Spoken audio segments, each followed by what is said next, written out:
President of Russian Federation, Vladimir Vladimirovich Putin. Vladimir Vladimirovich Putin.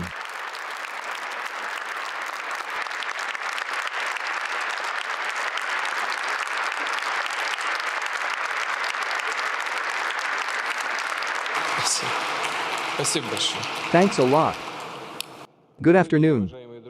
Dear friends, ladies and gentlemen. I am very pleased to welcome you to St. Petersburg. It is symbolic that this city traditionally hosts an international cultural forum. Because our northern capital is a unique example of the mutual enrichment of Russian and other world cultures. St. Petersburg was created by outstanding architects from various countries. Here is concentrated the concentration of brilliant achievements of great writers, musicians, scientists, actors, thinkers in the broadest sense of the word, whose work has become an integral part of the cultural heritage of our entire planet. St. Petersburg is also one of the visible embodiments of that very global responsiveness of the Russian people, the Russian soul, about which Fyodor Dostoevsky also wrote. The ability to comprehend, accept and develop all the best, not to emphasize differences, but to find commonality, to rise to heights mutual spiritual enrichment and move forward together.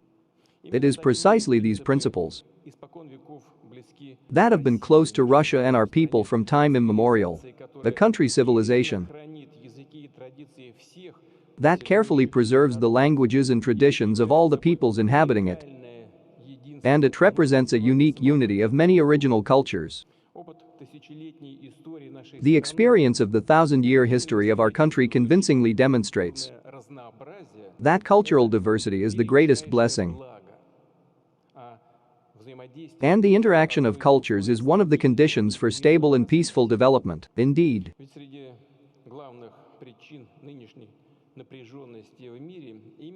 among the main reasons for the current tension in the world are precisely the claims of individual forces to their exclusivity, including cultural exclusivity, their disdain for other customs, spiritual values, the desire to subject everyone to unification, and according to their own template, which they consider the best and most universal. Such vulgar globalization and, I would add, cultural expansion have resulted in the suppression and impoverishment of cultures. This has multiplied the potential for conflict many times over. We are convinced that the future lies in the free, multilinear and diverse development of cultures, in the broadest dialogue between humanitarian communities of the multipolar world, which is being born today. As I understand it, the current Forum of United Cultures is intended to become part of such a dialogue. We believe in the desire of creative and enlightened people to build a just, sustainable and safe world. We believe that this is a sincere desire to improve the situation in the world and in the peace. This means world and peace in all the meanings that these words have in Russian. Peace is harmony, world is society, world is all of humanity, our entire planet. I know that the participants in this forum have prepared a rich program, and one of the key topics of discussion was learning history through culture. It should be noted, and this is an obvious thing, that archives, documentary evidence of events, primary sources seem to be available to everyone today. Well, first of all, this is not available to everyone, and secondly, after all, mostly specialists and professionals work with archives. Most people draw knowledge about the past from books, cinema, theater, painting, and music. And the truth about history, about the most difficult pages of the past, of course, is provided by masterpieces of world culture, Russian, European, American, Chinese, Indian, Arab, and many others. However, for those who falsify history and, unfortunately, There have always been enough such people at turning points in history. For them, true art, as they say, is a bone in the throat. It prevents these people from distorting the past to suit the present. Their ideological, or, as we often see, political constructions. It prevents them from pitting people against each other. That's why liars fabricate fakes in cinema, journalism, and literature. At the same time, everything that does not fit into their historical forgeries is simply crossed out by them. Entire layers of history and art of Western Europe, Asia, Africa, Latin America are being hushed up, as if nothing had happened. And lately they have been trying to cancel our culture in general. I say exactly what they are trying to do, because by definition, we understand that this is impossible, but, nevertheless, they cancel the culture, which is based on true freedom and mercy, love for man, and spirituality. Russia's abolition policy itself, at its core, is anti-culture. It is neo-colonial. It is inherently racist. But the truth is that with this notorious cancellation, as well as with the anti-Russian so-called sanctions, the authors of these ideas, as they say, did not succeed from the very beginning. One of many examples of this is the huge interest in, say, the Tchaikovsky competition. Its online audience has exceeded 50 million people. In the modern world, it is impossible to undo such things. This is simply impossible. It's strange that people who try to do this don't understand it. By the way, of these 50 million people, more than half are Europeans who do not want anyone to decide for them what music they are allowed to listen to, what they are allowed to watch, and what they are allowed to read. Despite all the bans and sanctions, art still has no boundaries. It has always been this way. Of course, that is, and that will be, especially in our time of rapid technological progress, which creates enormous opportunities, but, of course, it also creates new risks. We are obliged to calculate the consequences of these fundamental, tectonic processes of the achievements of genetics, quantum mechanics, artificial intelligence technologies, and other innovative areas. This issue has also become, as far as I understand, the topic of the current forum, and, of course, this is logical. Only culture can ensure the safety and reasonableness of innovation. Culture is the most natural ethical regulator of technological progress. The organizers of this forum propose to consider it as the basis of social development and humanism. Being the bearer of national identity, traditions and faith of our fathers, it serves as a guarantee of the preservation of our spiritual roots. This is extremely important both for the individual and for the country as a whole. It protects from everything superficial and momentary. It gives resilience to any challenge. It serves as the moral guideline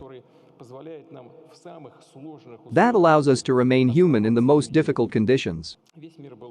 The whole world was shocked by the news that the legendary ancient triumphal arch in Syrian Palmyra was destroyed by terrorists. And for us, the word Palmyra itself is a symbol. I want to draw your attention. The Russian part of the audience knows about this well.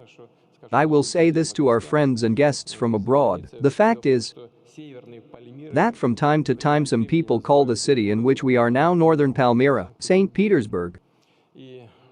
During the blockade, Nazi barbarians and their satellites also tried to destroy the city. In 2016, after the liberation of Syrian Palmyra, our specialists from the Institute of the History of Material Culture took urgent measures to save this monument. They examined the ruins of the arch. They recorded every fragment. They created a unique project to restore this UNESCO World Heritage Site, and soon, together with their Syrian colleagues, they will begin to implement it. Russia, our people, have a deeply conscious responsibility for preserving the world heritage and traditional values.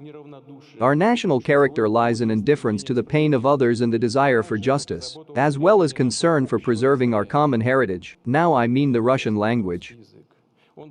It was and remains the language of interethnic communication for hundreds of millions of people around the world. This is confirmed by the initiative of the President of Kazakhstan, Mr. Tokayev, to establish an international organization for the Russian language. Of course, this proposal was supported by Russia and our colleagues, the leaders of the CIS countries. But there is no doubt that the number of members of this organization will grow. Next year, Russia will chair two international associations at once, BRICS and the CIS. A large program is planned for culture. We also hope to build up cultural and humanitarian cooperation with the states of the Shanghai Cooperation Organization, with ASEAN, and with the leading regional associations of Africa and Latin America. At the state level, we pay the closest attention to culture. Significant funds are spent on its development and, of course, we do not plan to reduce it. On the contrary, we will look for additional reserves, support creative figures and organizations, programs for the protection of monuments and the development of historical cities, and launch unique projects based on digital solutions. For example, these are solutions such as the already existing Pushkin Bank card. This cultural and educational program for youth gives every citizen of Russia between the ages of 14 and 22 the opportunity to visit museums, theaters, concert halls, and other cultural institutions at the expense of the state. And such public educational programs not only open up the arts for young people, they serve to affirm the principles of equality and social justice. Domestic entrepreneurs also play a creative role in the development of culture. They are engaged in preserving the cultural heritage of the peoples of Russia. They are opening new creative spaces, including on the site of former industrial zones. They replenish the collections of our museums and libraries with the most valuable artifacts, and they do this at the behest of their hearts. Such a mission deserves our deepest gratitude. The process of participation of entrepreneurs in the development of culture is supranational, unifying in nature, which means that there will be more and more initiatives from business, development institutions of Russia, the economies of the Eurosec, BRICS, and SCO, there is no doubt about it. And the topic of the so-called business culture, the topic of philanthropy, I hope for this, will become a traditional item on the agenda of this forum. I will emphasize, Russia is committed to working closely together with everyone who shares our values of peace, friendship and mutual respect, who are ready to take part in the formation of a modern multipolar world based on civilizational and cultural diversity, preserving the identity of peoples. Equal rights and opportunities for all states lies the key to the successful development of humanity. And this Forum of United Cultures, its discussions and ideas are designed to help achieve these goals.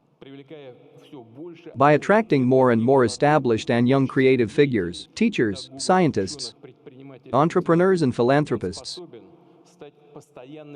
it can become a permanent platform for making important decisions in the humanitarian field. Of course, Russia is ready to provide such work. Thank you very much for being here, for being with us. Thank you for your attention.